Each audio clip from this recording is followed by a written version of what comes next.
উপকূল টিভির দর্শকদেরকে জানাই অনেক অনেক শুভেচ্ছা এবং শুভকামনা।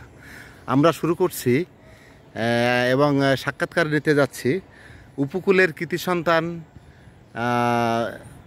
Saleha school and college Dhaka এর অধ্যক্ষ উপকূলের কৃতি সন্তান শ্রদ্ধেয় বড় ভাই নজরুল ইসলাম ভাইয়ের মতামত নেব। বিষয়টি হচ্ছে আমরা যে উপকূলের মানুষ এবং আমাদের যে টেকসই বেড়িবাঁধের আন্দোলন এবং প্রত্যাশাটা আমাদের দীর্ঘদিনের, বলা যায় কি আমাদের পূর্বপুরুষদের আমল থেকেই তো আমাদের এই প্রত্যাশার বিষয়ে এই বেড়িবাঁধের মানে টেকসই বেড়িবাঁধের ইস্যুতে ওনার কী ভাবনা এবং সেই সাথে এলাকায় লোনা পানি বিরোধী আন্দোলন দীর্ঘদিন ধরে মানে এই ধুকে মানে চলে, হ্যাঁ, এই শুরু হয় এই কমে, এর মধ্য দিয়ে আসলে কি করলে কিভাবে এই উপকূলের মানুষকে লোনা পানির কোরাল গ্রাস থেকে মুক্ত করে এবং কিভাবে টেকসই বেড়িবাঁধের মধ্য দিয়ে আমরা ওই উপকূলের মানুষের জীবনকে মানে সুরক্ষা এবং অর্থনীতিকে একটা স্থায়ী শক্তিশালী অর্থনীতি হিসাবে গড়ে তুলতে পারি, এই বিষয়ে আমরা কথা বলতে চাই এবং নির্দেশনামূলক আমরা কিছু কথা শুনতে চাই আমাদের নজরুল ভাইয়ের কাছ থেকে। নজরুল ভাই ভালো আছেন? জি, আমি ভালো আছি।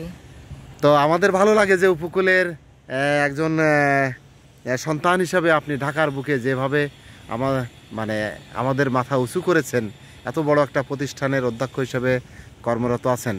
আর কতদিন চাকরি আছে আর কি? মানে আমার চাকরি 2 বছর মতন আছে মাত্র। আচ্ছা, উনি কর্মজীবনের প্রায় শেষ প্রান্তে। তো ভাই, আমাদের দীর্ঘদিনের যে প্রত্যাশা লোনা পানি মুক্ত উপকূল এবং টেকসই বেড়িবাঁধ, এই বিষয়ে আপনার বর্তমান কি অনুভূতি বা কি বলতে চান? আমি প্রথমত আমার নিজের একটা অভিজ্ঞতা বলতে চাই। আমি ঈদের পরে দিন আমি গিয়েছিলাম।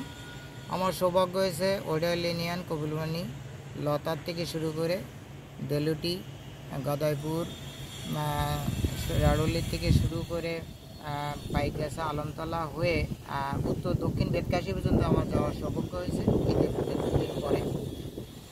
আমাদের যে সাম্প্রতিক যে আমাদের যে ঘূর্ণিঝড় রোমেল, তাতে যে কি পরিমাণ ক্ষতিগ্রস্ত হয়েছে এটা ওডালি কবিলুন ইউনিয়ন মোটেই বোঝার কথা না, যেটা উত্তর এবং দক্ষিণ বেতকাশি, মহারাজপুর এবং মহেশ্বর ইউনিয়ন, সম্ভবত মহেশ্বর রাজ হতে পারে। এখানে যে আমি নিজে চোখে দেখে আসছি, একই সঙ্গে যে ভয়ানক অবস্থা, বিশেষ করে একেবারে সুন্দরবন উপকূলের যে অবস্থা, সেখানে আমি নিজে চোখে দেখার সৌভাগ্য হয়েছে। আমি প্রথমে তো আগে আমার যেটা ধারণা ছিল সেটা অনেকটা ভাষা, কিন্তু আমি এইটা এবার দেখার পরে আমার কাছে মনে হয়েছে যে কি ভয়ঙ্কর অবস্থার ভিতরে আমরা আছি। এবং সেখানে মজার ব্যাপার আছে, কয়েকটা জায়গায় আমি লেখা দেখলাম যে আমরা ত্রাণ চাই না, আমরা টেকসই বেড়িবাঁধ চাই। হ্যাঁ, এই কথাটাই আছে আমাদের এই যে পাইকগাছা এবং কয়রার 17টা ইউনিয়ন, সম্ভবত 10টা আছে পাইকগাছা আর 7টা আছে 17টা ইউনিয়ন, একটা পৌরসভা আর একটা পৌরসভা। 1 নম্বর ওডাইল ইউনিয়ন থেকে 17 নম্বর যদি আমরা একত্রিতভাবে ধরি তাহলে দক্ষিণ বেতকাশি। তো 17টা ইউনিয়নের যে কপোতাক্ষ নদ থেকে শুরু করে যে নদীগুলো ওখানে প্রবাহিত হয়েছে, সবারই প্রেক্ষাপট এবং ভয়ঙ্কর অবস্থা কম বেশি একই রকম। বিশেষ করে দক্ষিণ অঞ্চলে যে বেতকাশি, কয়রা, বেতকাশি, উত্তর বেতকাশি, ওখানের অবস্থা খুবই খারাপ। এখন যেটা আমরা মনে করছি যে এই লোনা পানি আমাদের একটা ভয়ঙ্কর অভিজ্ঞতার সম্মুখীন করেছে, আমাদের জীবন জীবিকার পরে হুমকি আনছে। এবং আমি গিয়েছিলাম প্রফেসর ডাক্তার শহীদুল্লাহ সাহেবের একটা ক্যাম্পে, ওখানে কয়রা এবং পাইকগাছায়, সেটা লতা ইউনিয়নের যে অভিজ্ঞতার কথা বললো আমাদের প্রফেসর শহীদুল্লাহ সাহেব, উনি বললেন যে লতা ইউনিয়নের মানুষের আমি যে দেখলাম দেলুটির, আমার এখানে আসছিল, যে আধা ঘন্টা থাকলেও চামড়ার পরে যে পরিমাণ বিষাক্ত গরম এবং লোনা পানির ফলে যে প্রতিক্রিয়াটা হয়েছে চর্মরোগ, বিশেষ করে এটা ভয়ঙ্কর অবস্থা। একই সঙ্গে আমাদের যে একেবারে প্রধান খাদ্যশস্য ধানের পরে আঘাত আনছে। আর একটা দুঃখজনক কথা হলো যে এই যে লোনা পানির আমদানি কারক কিংবা বাস্তবায়নকারী বা সুবিধাভোগী কিন্তু বহিরাগত অনেকটাই। ফলে স্থানীয় লোকদের মতামত তারা বিচ্ছিন্ন, তারা অনেক ক্ষেত্রেই তারা সংগঠিত হয়ে এদের বিরুদ্ধে আন্দোলন করতে পারছে না, জীবন জীবিকাও সংরক্ষণ করতে পারছে না। এরকম একটা পরিস্থিতিতে এলাকার যে সামাজিক আন্দোলন, বিশেষ করে শিক্ষিত শ্রেণী, বিশেষ করে ছাত্র এলাকার ছাত্রছাত্রী, তারা ব্যাপকভাবে এটাকে প্রসারমুখী করেছে এবং আন্দোলনে শরিক হয়েছে। এটা আছে একটা ভালো দিক। আর এখানকার জনপ্রতিনিধি যারা আছেন তারাও চেষ্টা করে যাচ্ছেন, কিন্তু যেহেতু জিনিসটা খুবই কঠিন, খুবই সংগঠিত শক্তির বিরুদ্ধে লড়াই করতে হয়, সুতরাং এখানে বিচ্ছিন্নভাবে কোনো কাজ করে লাভ হবে না। এখানে দরকার আছে যে অত্যন্ত সুসংগঠিত আন্দোলন, সামাজিক আন্দোলন এবং সংশ্লিষ্ট শ্রেণীকে বোঝানোর জন্য। তো আমার মনে হয় আমি সুনির্দিষ্টভাবে কয়েকটা জিনিস আমার নিজের অভিজ্ঞতায় বলতে পারি। প্রথম কথা আছে, সামাজিক আন্দোলন ছাড়া এটা সম্ভব না। সমাজের সমস্ত শ্রেণী, সমস্ত অ্যাফেক্টেড শ্রেণী যারা আছেন তাদেরকে একত্রিত হতে হবে। সেই ওইডাল ইউনিয়ন থেকে শুরু করে দক্ষিণ বেতগাছি 17 নম্বর ইউনিয়ন বৃহত্তর পাইকগাছা তথা কয়রার জন্য সুসংগঠিত হতে হবে। 2 নম্বর আছে যে লোনা পানির প্রভাব সম্পর্কে, এর প্রতিক্রিয়া সম্পর্কে, জীবন জীবিকার পরে যে আঘাত এনেছে সেটাও আমাদের আপাময় জনসাধারণকে কিংবা ভুক্তভোগী শ্রেণীকে বোঝাতে হবে। এটা হচ্ছে 2 নম্বর। 3 নম্বর আছে যে শিক্ষিত শ্রেণী, ছাত্রছাত্রীর এটা মুভমেন্টের নেতৃত্ব তাদের দিতে হবে, কারণ তরুণরা পারে এই সমস্ত ব্যাপারে এগিয়ে আনতে। 4র্থ আছে যে জনপ্রতিনিধি এবং সরকারি কর্মকর্তা, তাদের সঙ্গে আমাদের একেবারে ব্যালেন্স সম্পর্ক করতে হবে, রাখতে হবে, ব্যালেন্স রাখতে হবে। কারণ এটা যতই আন্দোলন হোক তারা ফরওয়ার্ডিং করবে এবং সরকারের যথাযথ জায়গায় এটা পাঠানোর জন্য আমাদের অবশ্যই তাদের শরণাপন্ন হতে হবে। এটা খুবই আশার কথা যে আমাদের জনপ্রতিনিধি, আমাদের সরকারি কর্মকর্তা এবং এলাকার কৃতি সন্তান যারা আছেন সরকারের বিভিন্ন পর্যায়ে, তারা অত্যন্ত সুসংগঠিত হয়েছেন এবং তারা এই ব্যাপারটাকে আগায় নিতে বদ্ধপরিকর। আর পঞ্চমত হচ্ছে যে আমাদের একটা জিনিস আছে যে আমরা জানি যে সরকারের যে বিভিন্ন সুযোগ সুবিধাগুলো আছে এটা টেকসই অনেক ক্ষেত্রে হয় না। ব্যক্তি স্বার্থ, গোষ্ঠী স্বার্থ এবং ব্যক্তিগত সুবিধার জন্য আমরা অনেক সময় টেকসই বেড়িবাঁধ পাই না। অনেক সময় দেখা যাচ্ছে পাকা রাস্তা দিলে ইটগুলো তো থেকে যায়, তাহলে 2-3 বছর তো ইট কেনা লাগে না, কিন্তু আমরা তার পরিবর্তে কাঁচা রাস্তা তৈরি করি যাতে 1 বছর পরে এটা ধসে যায়, আবার এটা একটা শ্রেণীর রুটি রুজির বা 2 পয়সা কামানোর ব্যবস্থা হয়। অবতরণ নদীর মাটিগুলো অনেক ক্ষেত্রে ফেলানো হয়েছে তার পাশে, এটা আবার সেখানেই চলে আসছে, তো এটা তো মানে হয় না।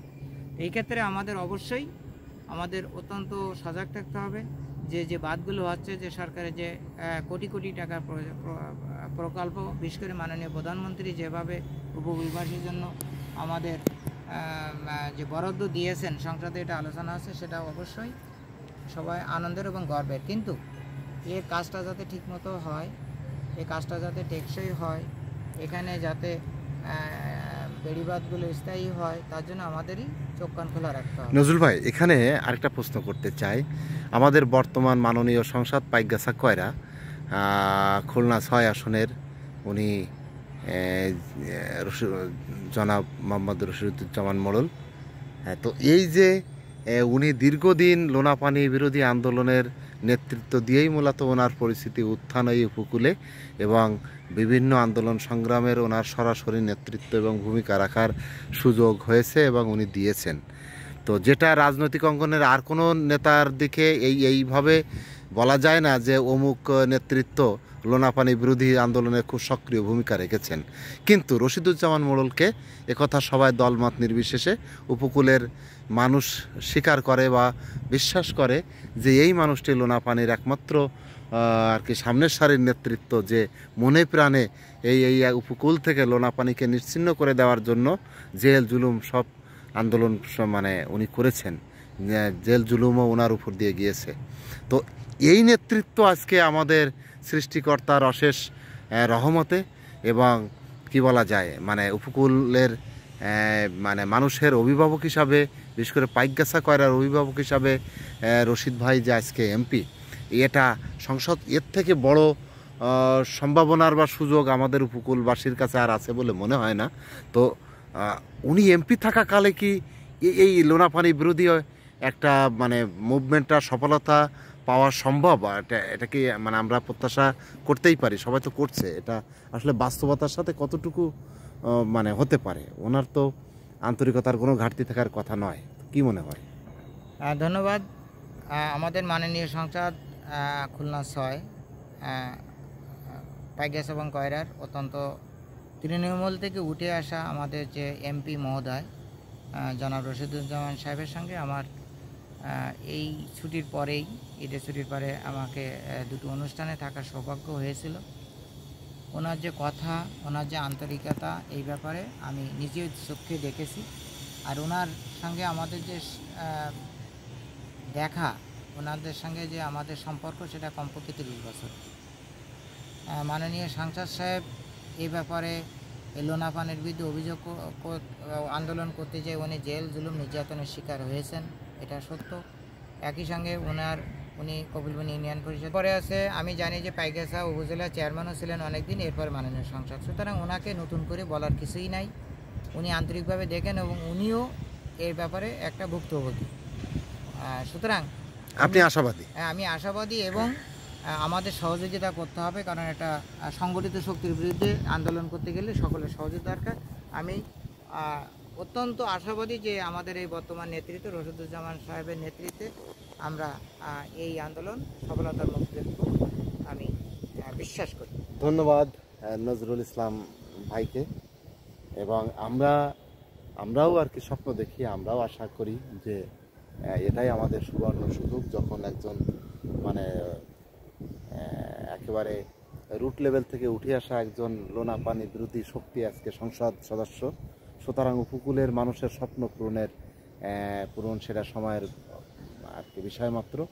তো আমরা প্রত্যাশায় রইলাম উপকূল একদিন টেকসই বেড়িবাঁধের উপকূল হোক, উপকূলের সুরক্ষা নিশ্চিত হোক, এবং